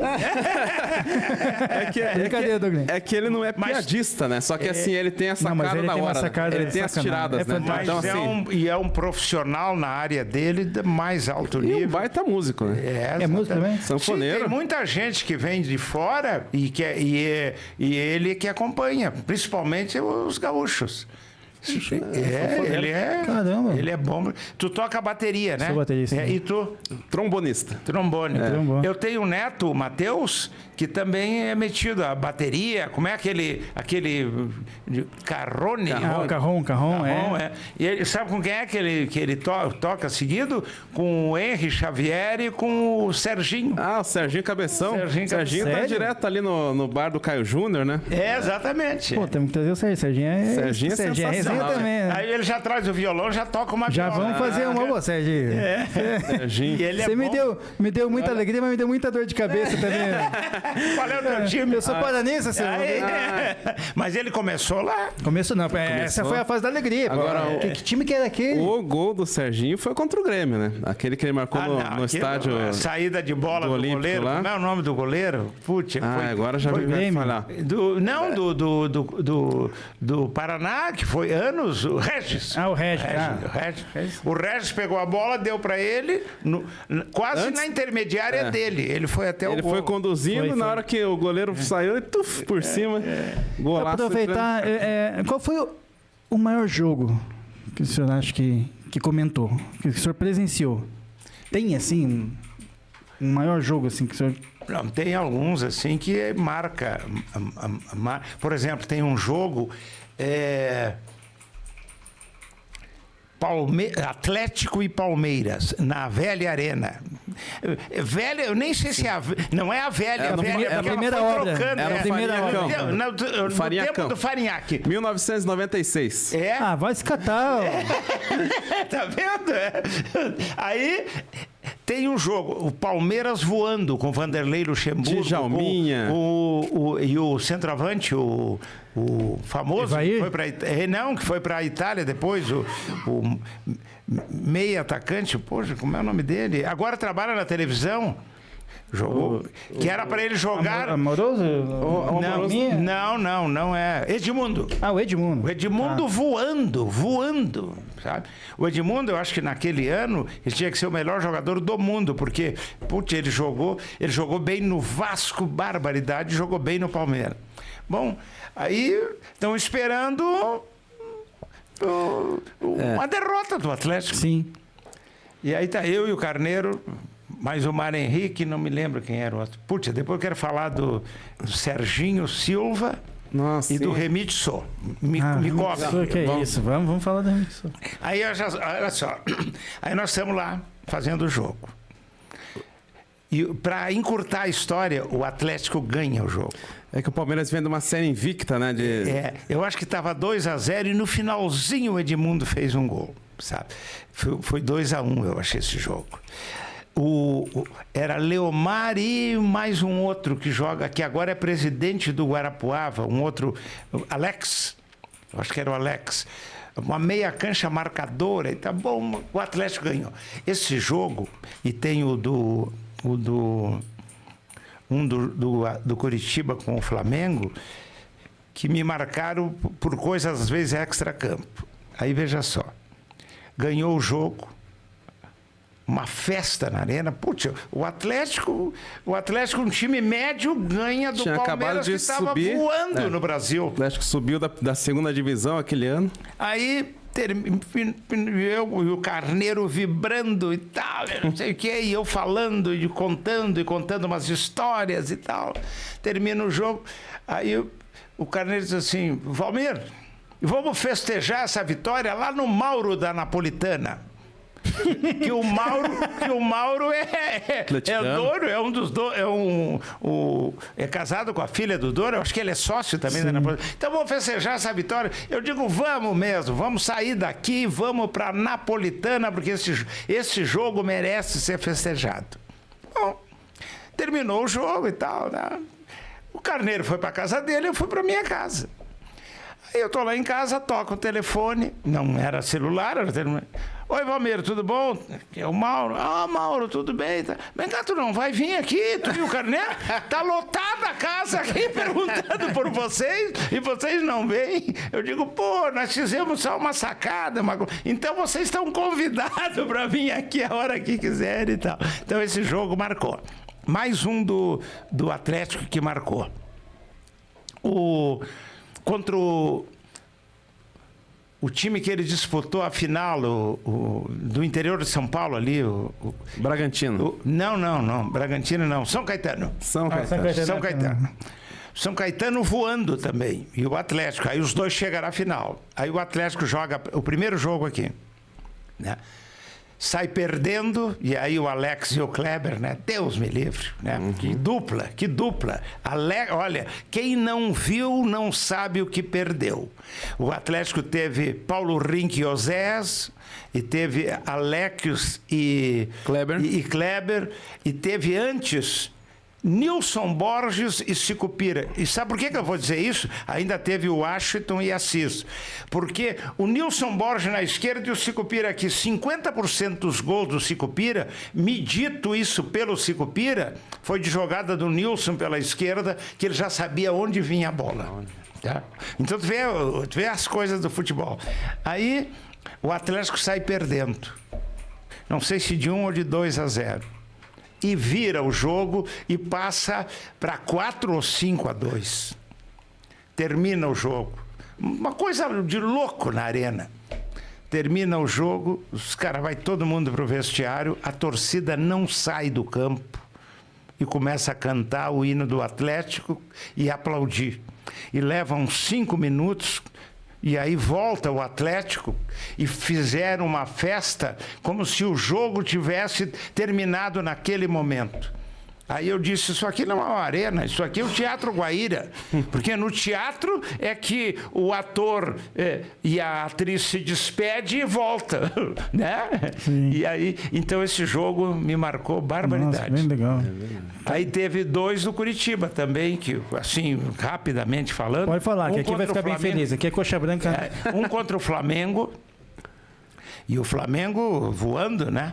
E que o Curitiba conseguiu sobrepujar. O outro, quando o Curitiba subiu para a primeira divisão, que foi o famoso jogo que criou as dificuldades e que o Mário Celso Petralha deu um soco na mesa, né? Pois é, aquele jogo também foi interessante. E um noturno, foi noturno que o Alex fez um zagueiro, putz, como eu gostaria, Almir, será se Almir? Era zagueiro, ele foi do Júnior, depois subiu. O Munir Kaluf depois levou ele para o Japão. Ele foi jogar no Japão. Tá? Então foi um jogo que me marcou muito do Curitiba, né? Do Paraná Clube, vários jogos. Esse jogo do gol do Serginha foi brincadeira, né? Os jogos que vinha time grande de São Paulo e não conhecia muito o Paraná Clube aqui, e o Paraná passava por ganhava, né? Então. O Paraná, aqueles 5 anos Só serviu para iludir a gente. Aliás, o quinto título do pentacampeonato surgiu graças ao Manuel Fernandes, né? O Maneco, né? Porque num jogo fora, no interior, a bola saiu para a lateral, o Maneco abandonou todos os equipamentos, foi atrás da bola, pegou, jogou rápido, né? Devolveu a bola e bateram o lateral rápido, saiu o gol do Paraná, que qualificou o Paraná para ir para a final e daí foi campeão. É verdade. É verdade, ele tem razão, porque foi eu acho que era o Minelli, não me lembro quem era o treinador, eu sei que eu perguntei pro treinador, eu acho que era o Minelli. Ele vem cá, agora tá tabelando com a imprensa? Esse Minelli também era... Gente da melhor qualidade. Professor Rubens Minelli. Não vou nem... Eu ia perguntar, mas não sei se Pode perguntar, pergunta, não tem... Não vai conseguir responder. Qual é o melhor narrador com quem você trabalhou? Não tem um, mas tem... Tem aquele hall de... O Carneiro, né? O Edgar Felipe, o Marcelo Ortiz. É uma pena que a banda B parou de fazer futebol, porque o Marcelo Ortiz não pode estar fora da narração, né? Tá só online agora, né? Mas não é a mesma coisa. Né? Pois é, então tem... E o Maquininha, o Durval Leal, foi um grande narrador, sabe? Então, o Ayrton Cordeiro, eu já peguei o Ayrton, mas no fim, não como um colega dele, mas ouvindo ele. Mas ele era um senhor narrador. Não dá para dizer tem um poeta, o Carlos Drummond de Andrade. Um dia deram um prêmio para ele como o melhor poeta do Brasil. Ele disse, não dá para medir o melhor poeta do Brasil. E não dá para medir o melhor narrador, o melhor repórter, o melhor... Tem pessoas que... eu trabalhei com dois repórteres, eu estava falando, né? Quando eu trabalhava com o Remite Sô de um lado e o Sérgio Silva do outro, era uma aula, não era trabalho, era divertimento. Porque cada um mais inteligente que o outro. As tiradas deles eram brincadeira. Era brincadeira. E o Valmir falou de poeta. O Valmir que foi, né, já trabalhou lá com os rolamentos, com foto, com cronista, né? E ele também é poeta, sabia dessa? Isso eu sabia. Fez, né, inclusive uma poesia pro Silvio de Tarso. Pro Silvio de Tarso. É mesmo, senhor? Eu de vez em quando faço. Os meus filhos me cobram que eu não passo isso para o papel para fazer um livro, né? Mas eu vou fazer. Eu prometo para eles que antes de ir para cima eu vou fazer um livro. Muita coisa. Mas eu tenho um material bom já, sabe? E eu fiz uma do Serginho, do Silvinho, porque a gente conhecia muito bem ele, né? E que pessoa maravilhosa. Eu queria... Eu acho que o nome da poesia é O Passarinho. O senhor lembra um pedacinho? Não me lembro agora, sim, mas ele... voz de poeta... Eu tenho escrito, uma hora eu vou te mandar. Nossa, que legal, a gente põe aqui. Então eu quero fazer uma pergunta para o senhor Valmir na questão da seleção brasileira. Eu quero que ele fale da atual, né, da atual situação da seleção e como era no passado também. Mas antes eu quero dar um recadinho para vocês. A Powercom Brasil assim, é uma das maiores empresas, tá, no ramo de no-breaks, placas solares e geradores. Se você tem uma empresa que quer proteger seus dados, a Powercom Brasil é a melhor nesse quesito e você com certeza vai se dar muito bem com a lição. É a melhor coisa para o seu negócio, é a melhor proteção, seus dados seguros, Powercom Brasil com vocês. Seleção, seu Valmir. Muita coisa mudou, lógico que o senhor acompanhou uma época de ouro, de diamante em seleção brasileira. E hoje a gente tem essa seleção que muita gente diz que é uma seleção ausente, uma seleção distante do seu público. Influencia mesmo essa distância na questão de rendimento ou até identificação do torcedor com a seleção?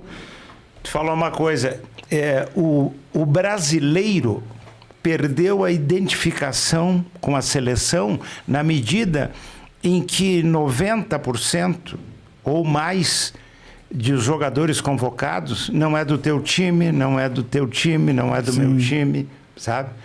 Então isso, com o tempo, a seleção foi se distanciando de tal maneira do brasileiro que hoje, antigamente, eu me lembro que a gente fazia churrasco, porque vai ter o jogo da seleção. Sim, a gente, era um evento, né? A gente cancelava um compromisso. Não, tal dia não dá, porque tem o jogo da seleção. Hoje não. Hoje não. E depois o lado mercantil do futebol. Uma vez eu falando com o Petralha, eu estava discordando dele de alguma coisa. E ele disse assim para mim: Valmir, o futebol virou business. Eu até fui ler o que era business. O futebol virou business. Tu tá muito ainda do tempo antigo, tá muito romântico. E isso é verdade, sabe? O futebol. Tanto é que muda o treinador, mas não muda a maneira de tu convocar, não muda a maneira de tu jogar, não muda a maneira de tu trazer certos jogadores, não muda. Sabe? Porque o status quo, o grande negócio é que comanda tudo, sabe? Eu acho que, independente de quem seja o treinador, primeiro nós perdemos qualidade porque nós queremos imitar aqueles que vinham até aqui porque achavam que nós éramos os maiores. Né? Aí nós começamos a botar uma velocidade exagerada, nós começamos a atrasar a bola para o goleiro, nós começamos a botar zagueiro de lateral de ponta. Tudo que eles fazem lá, porque não tinham a qualidade que nós tínhamos, sabe? Nós começamos a copiar eles. Ficou melhor para eles e pior para nós. Independente de quem seja o treinador. Vou dar um exemplo bem curto aqui para vocês.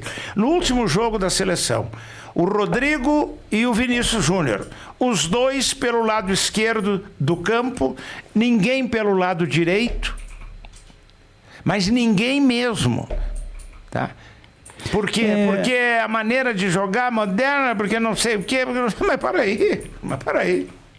Agora mesmo, o Atlético, dou outro exemplo, que isso é reflexo do futebol que se joga hoje no Brasil. O Atlético joga esse último jogo contra o Botafogo, tá bom? Aí ele bota de lateral direito o Coelho e 3 zagueiros. Aí o Coelho, na jogada de ataque do Botafogo, o cara dribla o Coelho, dribla de novo, ele como não sabe marcar, porque não pensa que em uma semana tu ensina o cara a marcar. Não, de jeito nenhum. Isso tem que vir do teu cérebro, já a maneira de tu te portar no campo. Aí ele cruza a bola, os 3 zagueiros, porque ele queria 3 zagueiros, porque a bola, o cara faz o gol de cabeça. Então não adiantou nem ele botar o Coelho, nem os 3 zagueiros, mas é moderno, entende? Aí o Coelho, para provar que ele está no lugar errado lá, o Coelho numa bola de ataque, porque ele é atacante, se ele é bom ou ruim é outro problema, mas ele é atacante, numa bola lá de ataque, ele vai e cruza a bola e o Pablo faz o gol. Então esse cara tem que estar do meio para frente ou do meio para trás? Entende? Rende mais, né? Sabe?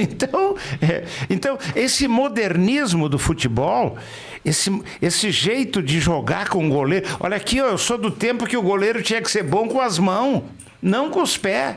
Sabe? Viu essa vergonha desse vídeo que viralizou aí do Curitiba, que se bateram todo para sair jogando e botar a bola fora? Isso aí é tão ruim para o futebol, independente de quem seja o clube, como essa nova maneira que eles inventaram de jogar. Tu quer ver? Ter que atrasar. Outro dia, o Brasil, a seleção do Brasil está atacando, a bola está com o Vinícius. Ele atrasa a bola para o meia, para o que era do Atlético aqui. O Guimarães, né? O Guimarães, o Bruno atrasa para o lateral atrasa para o goleiro. Mas vem cá, a bola está no ataque, meu filho. Sabe? E será se ninguém vê isto? Sabe? Será se ninguém diz assim, vamos dar um soco na mesa, vamos parar com isto? Sabe? E outra coisa, o goleiro de todo time brasileiro que está ganhando se lesiona.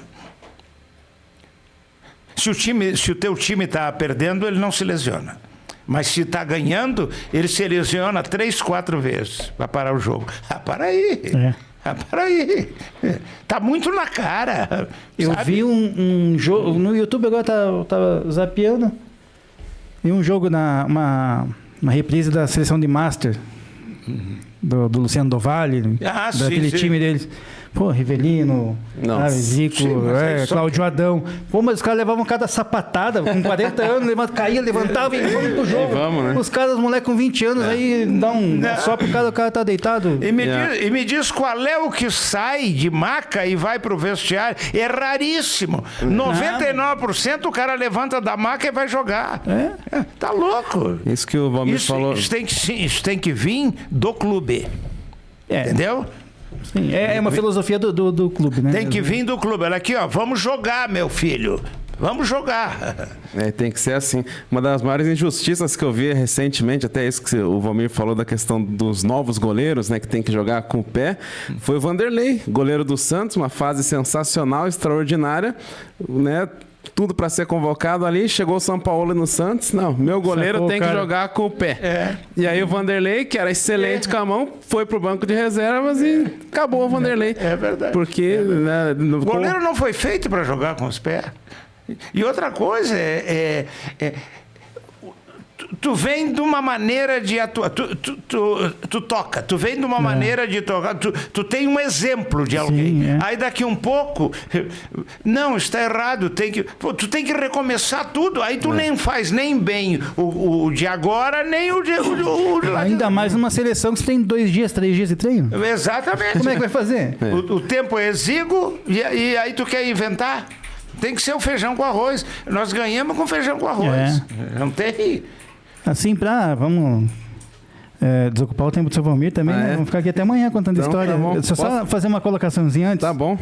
Estamos prestes aqui, eu sei, você vai assistir isso aqui em qualquer tempo, a qualquer momento, mas estamos assim às vésperas de uma decisão de Libertadores, né? Fluminense e Boca. Na sua opinião, hoje é dia... O quê? 24 de outubro. O jogo é dia 4 de 2023. novembro. O jogo é dia 4 de novembro hoje. Na sua opinião, o Fluminense leva esse ano? Não, como torcedor, eu quero que leve. O Boca está com um time que não é um bom momento do Boca. Já visto que ele tá a colocação dele no campeonato argentino. Dá um medo disso. Só que o Boca é o Boca, né? Então. É isso. O Boca. Então, o Fluminense, ele tem que fazer um jogo de superação, porque o adversário faz um jogo de superação. Sabe? Então, não é um jogo só técnico, é um jogo que entra muita determinação, muita garra, é um jogo que pode ser decidido numa bola, como foi uma derrota do Flamengo para o Palmeiras, né? Que o Daverson, foi aquela famosa jogada do Daverson lá, né? Que ele perdeu... Que o volante do Palmeiras, do Flamengo... Ele tomou a bola, né? Tomou a bola dele. Sabe? E tem um lance assim, pode decidir o jogo. Sabe? Então, eu não vejo favoritismo de ninguém. Eu torço pelo Fluminense, mas eu não vejo favoritismo de ninguém. Poxa, então, Fluminense é o clube do meu pai. Inclusive, ele estava camado, hoje teve alta, pai, beijo. Que legal. Tava de alta, teve passou por um cateterismo ali, mas tá tudo bem. Que bom, que bom. É culpa do Fluminense também, acho que boa parte é culpa do Fluminense. Aquele Fluminense Inter, acho que acabou com o coração do velho. Mas o que você fala, fica à vontade. Não, uma das coisas assim que a gente tem hoje pouco no futebol são os descobridores de talentos, né? Durante 3 anos, Valmir Gomes esteve na Vila Torres, né? Fazendo um trabalho bonito lá, junto ali com o Nilton Ramon, né? Com o Amaral. Eu vou embora. Pode ir embora. Fala um pouquinho pra gente como é que foi, né, de trabalhar na Vila Torres, um lugar que era, de repente o pessoal fala, putz, eu não vou entrar lá porque aí só tem bandidos, só tem maloqueiro, e de repente se conhecer um outro lado ali. Bom, então eu vou falar da Vila das Torres e daquele projeto. Esse projeto que eu fiz lá era um projeto para agradecer tudo de bom que tinha acontecido comigo no esporte. E aí eu convidei as pessoas da minha confiança, né? Que é o Amaral, que eu trouxe ele para Curitiba, o Dengo, que é meu amigo desde o tempo que eu joguei futebol salão com ele no Ferroviário, no Sesc, né? Então, e o projeto deu tão certo que vocês nem imaginam. Porque o projeto, como todo projeto feito em bairros, ele é social. Se tiver algum jogador, melhor. Mas se não, congrega. Nós fizemos vários jogos contra vários clubes. O que saiu daquele projeto? Saiu um camarada que foi trabalhar no teatro na Europa. Nossa. Porque ele jogava ali e tal, e ele disse, pois é, mas eu gostaria de... Eu acho que o meu dom é para teatro e tal. E eu me dava com um camarada que era diretor do Teatro Guaíra, e levei ele para o Teatro Guaíra, e ele do Teatro Guaíra foi para a Europa. Tá? Tu vê? Então, né? Aí teve 3 ou 4 que pintaram bem no futebol, sabe? Nós passamos um período que era uma maravilha, porque aí se tornou uma família, o time, sabe? Aqueles 30, 40, né, jogadores. Um dia eu estou sentado num restaurante com um amigo meu, aí o garçom disse, aquele cidadão lá quer falar contigo. Eu digo, pois não, então disse para ele vir aqui. Ele estava sentado na mesa, disse para ele vir aqui. Aí veio, ô, seu Valmir, tudo bom? E tal. Apresentei para o rapaz que estava comigo e tal. Ele disse, o senhor está lembrado de mim? Eu digo, olha, não estou, porque muita gente, né? A gente não lembra de todo mundo. Eu digo, não, mas se tu me contar uma história aí, eu já vou lembrar. Ele diz, eu sou um dos garotos do seu projeto lá, da Vila Torres. E hoje eu tenho uma empresa de atendimento às empresas de Pinhais, aqui, de Pinhais, não, de Pinhais não, eu acho que era de São José dos Pinhais, que precisam de alguma coisa com eletricidade, alguma coisa com água, com luz, e sabe por quê? Porque o senhor falou no projeto lá que o senhor não queria só jogador, mas queria gente que se interessasse pela vida e tal. Então eu quero lhe agradecer. Então olha aqui, que coisa boa, né? E eu fiz muitos amigos ali, muitos amigos. E tem um fato que é extraordinário para comprovar para quem vai nos assistir depois, que nos lugares em que tu imagina que só tenha bandido ou malfeitor, tem gente do bem, na sua grande maioria, como a Vila Torres. A Vila Torres teve uma época que qualquer coisa dizia que a Vila Torres, não, é lá da Vila Torres, que não presta, que não sei o quê. Não. A Vila Torres tem gente que trabalha como nós trabalhamos, que tem gente que levanta cedo e vai trabalhar, que tem gente que faz tudo aquilo que nós todos fazemos. Se tem uma minoria que é diferente, é uma minoria. Tá? Eu sei porque eu convivi lá 3 anos. E teve um fato que me chamou muita atenção. Um dia um garoto chegou para mim e disse assim, a minha avó queria que o senhor fosse tomar um café lá com ela. Porque um dia ele pediu alguma coisa e eu consegui para ele, não sei, uma camisa, alguma coisa. E a minha avó, agradecida por isso, quer que o senhor vá tomar um café com ela. Eu digo, vou. Quando é que ela pode? Não, então na outra semana, nós treinava 3 vezes por semana. Terça, quarta e quinta. Aí, ou segunda e quarta, quando tinha jogo. Aí, na outra semana, eu fui lá na casa dela. Numa favela, num lugar difícil. Quando eu entrei na casa dela, eu pensei que eu estava num palácio. Tudo limpo, tudo arrumado, uma perfeição, aquelas paredes com os quadrinhos, sabe? A mesa arrumada, posta, com uma toalha que era uma maravilha. Sabe? Eu digo, putz, que exemplo. Tem gente que tem a casa que é uma maravilha e não cuida bem da casa.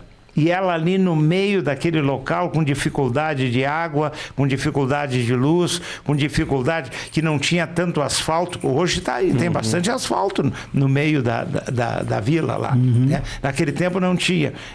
E a casa dela era um exemplo, sabe? Então, isso é para provar que em todo lugar tem gente boa. Isso é para provar que os maus são minoria. Sabe? Sim. E isso ficou uma marca lugar, que eu nunca mais esqueci. Isso faz alguns anos e eu nunca mais esqueci. Que é isso, né? Bonito, hein? Que história, hein? Linda mensagem. Acho que depois dessa aula de futebol, nada, de história, né? Fomos na África, fomos em tudo. A gente só tem a agradecer, seu amigo. Não, imensamente agradecido com essa aula. Eu fiquei muito feliz com o convite, dizer que vocês tenham muito sucesso com o programa, com o podcast, e que o que precisar, que tiver ao meu alcance, eu também posso, né, dar uma ajuda, porque a gente tem que se ajudar. Sim. Né? Indicando uma pessoa, fazendo alguma coisa, sabe? Indicando um fato, um ato, né? E tal. Vou contar, posso contar como é que eu encontrei o seu Valmir? Diga.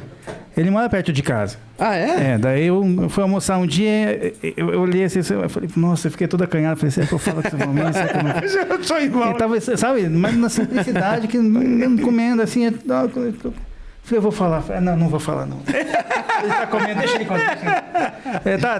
Tava passando até o Globo Esporte, comentar. E eu, seu amigo, conversando com o rapaz do restaurante ali. É um trailerzinho, sabe, ali em cima, ali naquele... Na Avenida dos Estados ali tem aquele... Ah, sim. Ali tem um trailer, né? É um ambiente assim, cheio de trailer. Assim. Eu falei, não vou falar. Deixa ele comer em paz. Aí ele que terminou... E fui atrás dele, eu só queria falar, não, fica à vontade, tal, me deu o teu telefone, eu falei, que coisa, e eu falando fora do microfone que ninguém ouviu nada. Fica à vontade, você me deixou assim à vontade, me deu o telefone, eu falei, relaxei, falei, agora eu tô em casa. Né? Em casa. Então, muito obrigado, senhor, pela simplicidade, pela sua receptividade, assim, comigo, primeiramente, e em ter que se deslocar da sua casa até aqui, mas foi um prazer enorme pra gente. Eu que agradeço vocês, eu sei que depois isso aí vai ser compilado, né? E eu vou assistir, prometo que vou assistir. A gente tem.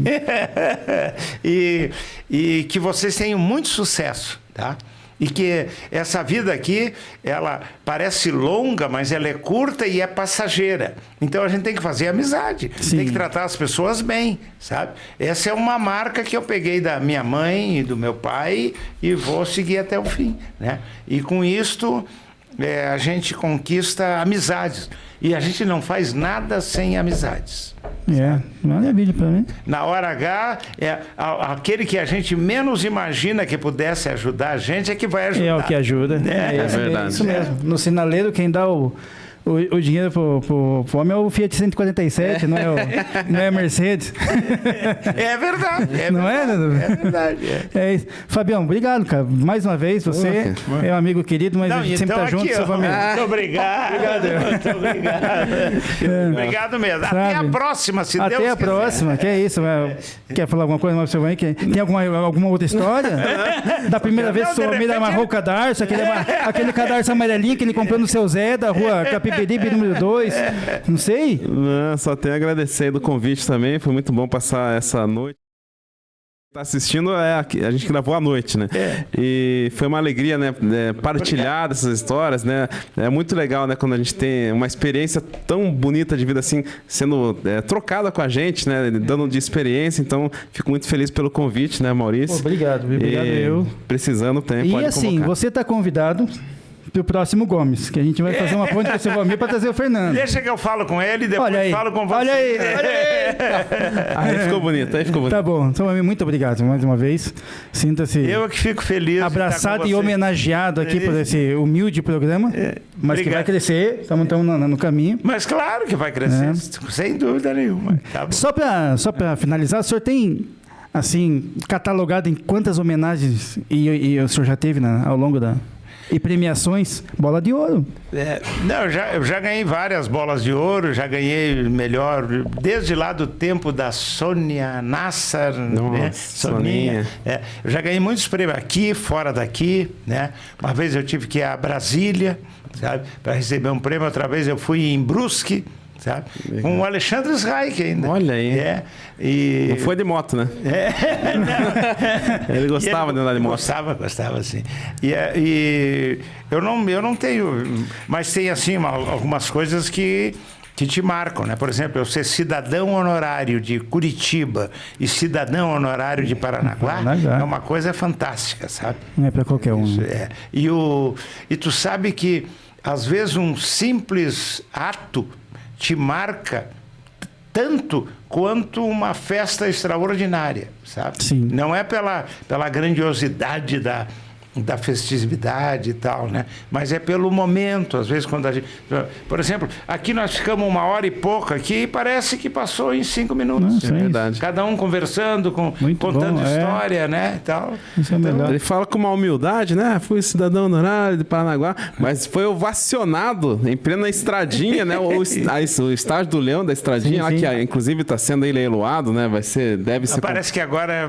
Conseguiram reverter? Jeito, então tomara que consigam. Tomara que não, né? Mas o estádio todo gritando o nome de Valmir Gomes, né? Poxa, não, esse foi um assim. momento extraordinário na minha vida. Eu fui lá receber uma homenagem do prefeito Mário Roque, que hoje o filho dele que é o prefeito, que é o Marcelo Roque. E eu me dava muito com o Mário, né? E me dou também com o garoto, que faz um trabalho extraordinário lá em Paranaguá. E aí a menina da CNT foi junto, porque agora ela trabalha comigo lá a Joyce? A Joyce foi junto para fazer a matéria. E aí ela me levou até o meio do campo, disse, não, temos que ir lá que os caras querem... E aí todo mundo gritando meu nome, eu digo, mas eu vou jogar de centroavante? Sou eu agora que vou jogar pra fazer gol? Mas aí é momento inesquecível. Uma sensação. E por isso é que eu fiquei em Rio Branco, entre outras coisas, né? Porque eles trataram muito bem o meu filho, o Zequinha foi o treinador e o meu filho... O preparador físico, quando o Rio Branco subiu para a primeira divisão em 94. E a festa que eles fizeram e o carinho que eles tiveram com meu filho e com o Zequinha, eu me tornei torcedor do Rio Branco. Nossa. E eles me tratam muito bem lá. Eu escrevo para um jornal chamado Folha do Litoral e tem umas rádios lá, a Rádio Ilha do Mel, a Rádio Litoral Sul, toda hora eles me ligam para falar sobre alguma coisa e tal. Eu tenho um carinho por eles muito grande. Nossa, legal. Só nos resta agradecer e por esse momento, né, contemplar essas histórias aí do futebol e da vida é bom demais, né, Fabinho? Sensacional. Muito obrigado, Valmir. Eu que agradeço. Obrigado, Valmir. Valeu, obrigado moçada. Mesmo. Valeu, moçada. Até a próxima.